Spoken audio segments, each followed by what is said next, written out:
तो छत्तीसगढ़ में कोरोना का कहर जारी है और प्रदेश में पिछले 24 घंटे में कोरोना के 314 नए मरीज सामने आए हैं, जिसके बाद एक्टिव केस बढ़कर 2914 हो गए हैं। तो वहीं कुल मामले 8600 हो गए हैं। नए मरीजों में से 5 मरीज प्रदेश अध्यक्ष मोहन मरकाम के बंगले से मिले हैं। प्रदेश में कल कोरोना की वजह से 4 लोगों की जान चली गई और इसके बाद से कुल मौत की संख्या 50 पर पहुंच गई है। ज्यादा जानकारी के साथ जी मीडिया संवाददाता सत्यप्रकाश हमारे साथ लगातार जुड़े हुए हैं। सत्यप्रकाश, ये चिंताजनक आंकड़े लगातार रोज सामने आ रहे हैं। हालांकि लोगों से हमारी भी यही अपील है कि वो तमाम गाइडलाइंस का पालन करें, पैनिक ना हो लेकिन लापरवाही भी ना बरतें। लेकिन अब कोरोना वीवीआईपीज के तक घर तक पहुंच रहा है और इस वजह से शायद टेंशन और ज्यादा बढ़ जाती है। प्रदेश अध्यक्ष मोहन मरकाम के घर से, उनके बंगले से 5 लोग संक्रमित निकले।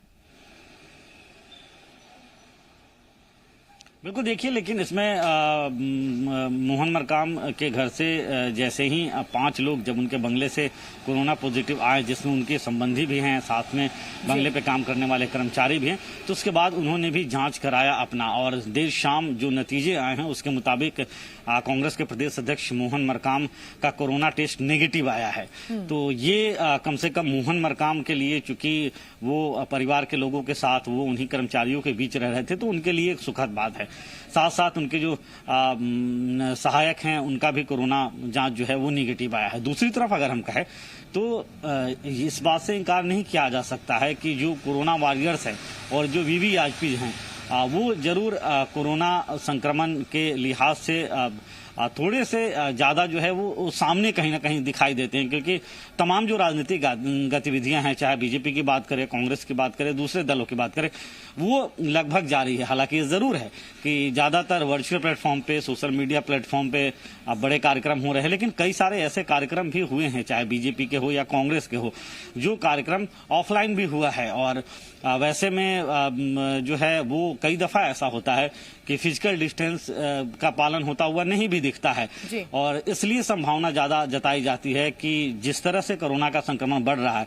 वैसे में कोई वीवीआईपी भी इसकी चपेट में तो नहीं आ जाए। और पिछले कुछ दिनों में ऐसे कुछ मामले सामने निकल के आए हैं। दूसरी तरफ हम अगर कोरोना के बढ़ते हुए दायरे की बात करें तो लगातार संक्रमण का दायरा जो है बढ़ रहा है। लेकिन हालांकि ये बात जरूर है कि पिछले 3-4 दिनों से लगभग जो आंकड़े आ रहे हैं वो लगभग आसपास के आ रहे हैं। मतलब अचानक से ऐसा नहीं हुआ है कि बहुत ही ज्यादा, मतलब जैसे कि 300 प्लस या 400 प्लस तक के आंकड़े आ रहे हैं।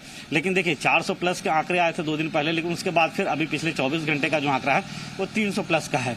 तो अभी अगर उस हिसाब से करें तो थोड़ा सा कम हुआ है, लेकिन आगे भी कम होगा ऐसा कोई जरूरी नहीं है, क्योंकि जिस तरह से अभी 2 दिनों के लिए थोड़ी सी छूट दी गई है किराना की दुकानों में, जिसमें किराना के साथ साथ दूसरे सामान जैसे राखियां वगैरह है, ये भी बिकेंगी। तो ऐसे में फिर से अब उन दुकानों पे लोगों की भीड़ बढ़ी है, तो फिर आने वाले दिनों में क्या होगा ये कुछ कहा नहीं जा सकता। लेकिन हाँ, ये जरूर है कि जिस तरह से पूर्ण लॉकडाउन कई सारी जगहों पे लगाया गया, उससे ये मानकर चला जा रहा है कि चेन जो होता है वो तोड़ने में कोरोना संक्रमण का कुछ मदद मिलेगी, और बाद में जब ये पूर्ण लॉकडाउन खुलेगा उसके बाद ये आंकड़े हैं वो बहुत कम हो सकते हैं। बिल्कुल सत्यप्रकाश, आप बने रहिए हमारे साथ, आगे आपसे अपडेट